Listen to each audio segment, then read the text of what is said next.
કૌભાંડી અંગે મોટો ખુલાસો. વાઘેડુ હીરા કારોબારી મેહુલ ચોકસીની મુશ્કેલીમાં હવે મોટો વધારો થયો છે, કેમ કે બેલ્જિયમમાં તેને ધરપકડ થઈ અને હવે તેના પ્રત્યાર્પણની તૈયારીઓ તેજ થઈ ગઈ છે.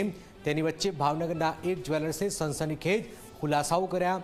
મેહુલ ચોકસે તેમની પાસેથી અનેક કિલો સોનું અને કરોડો રૂપિયાની છેતરપિંડી કરી હોવાનો પણ પર્દાફાશ થયો છે. ત્યારે કોણ છે આ ગુજરાતી જ્વેલર્સ? કઈ રીતે ગુજરાતી જ્વેલર્સ તેની જાળમાં આવી ગયો હતો? આવો જોઈએ, જાણીએ, સમજીએ.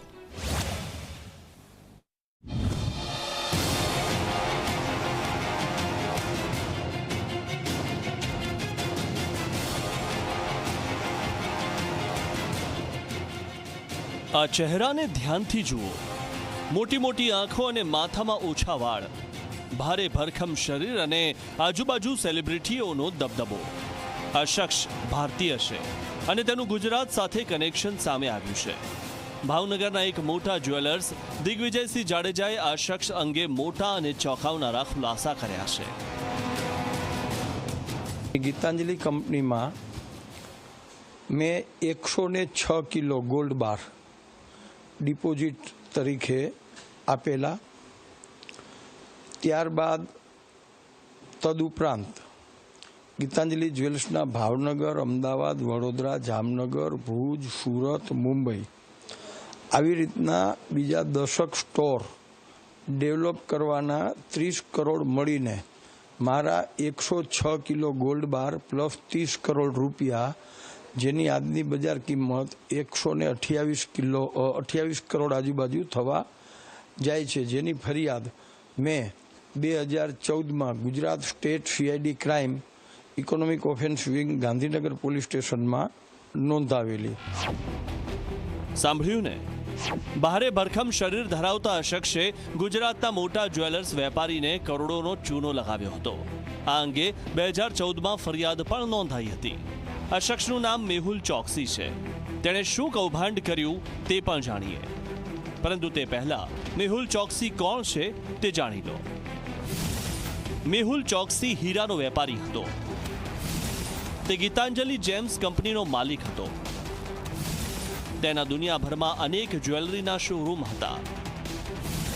તેણે પોતાની કારકિર્દીની શરૂઆત નાની જ્વેલરી શોપથી કરી હતી. તેણે ભારત છોડ્યું ત્યારે તેની પાસે 20,000 કરોડની સંપત્તિ હતી.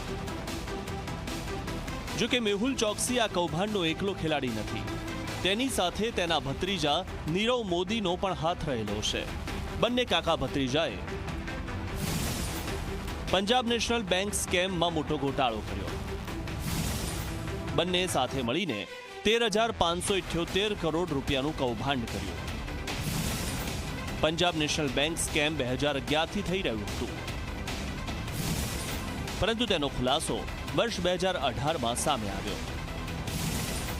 લેટર્સ ઓફ અંડરટેકિંગ રજૂ કરીને વિદેશી બેંકમાં લોન લીધી. બાદમાં લોન ભરવાની જગ્યાએ બંને ફરાર થઈ ગયા હતા.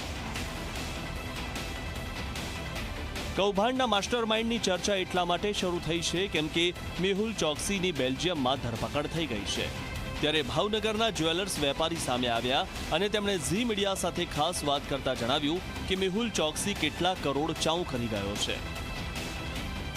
પંજાબ નેશનલ બેંક, ત્યાર ઉપરાંત અમારા જેવા બીજા જે કોઈ ઇન્વેસ્ટરો હતા તે, અને શેર બજારમાં એના જે કોઈ શેર હોલ્ડર્સ હતા તે તમામના પૈસા મળીને કુલ 18,000 કરોડ રૂપિયા લઈને મેહુલ ચોકસી દેશ છોડીને ભાગી ગયા. આ તકે મોદી સરકારને ધન્યવાદ આપવા ઘટે કે તેમ આજકાલ એવા સમાચાર છે કે મેહુલ ચોકસીને બેલ્જિયમમાં એની ધરપકડ કરી છે અને મોદી સાહેબ છે તો મુમકિન છે એ લઈ આવશે એમને, એવી અમને આશા છે.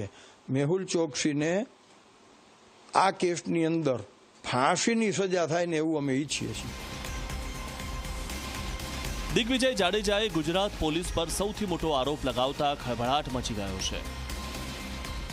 મેં 2014માં Gujarat state CID crime economic offence wing Gandhinagar police સ્ટેશનમાં નોંધાવેલી. ત્યારબાદ તપાસનીશ અધિકારીને 17 જેટલા વિટનેસો તેમજ અમુક CRPC 164 મુજબના નિવેદનોના પુરાવા પ્રાપ્ત થઈ ગયા છતાં પણ કોઈ અધિકારીઓએ મેહુલ ચોકસીની જે તે સમયે ધરપકડ કરી નહીં. જે તે સમયે ત્યારના એક એડીજીપી કક્ષાના અધિકારીએ મારી પાસેથી 70 લાખ રૂપિયાની મેહુલ ચોકસીની ધરપકડ કરવા માટે લાંચ માગેલી. શાતીર અને કૌભાંડી મેહુલ ચોકસી હવે બરાબરનો ભરાઈ ગયો છે, કેમ કે હાલ તે બેલ્જિયમ પોલીસની કસ્ટડીમાં છે.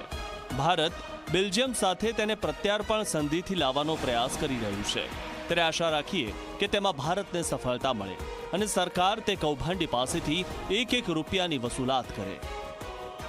Bureau report, Zee media. અદ્ભુત આ જટાયુ નેચર પાર્ક છે. આપણા દેશમાં અનેક એવી જગ્યાઓ છે કે જે ભારતીય ઇતિહાસ અને સંસ્કૃતિ સાથે જોડાયેલી છે.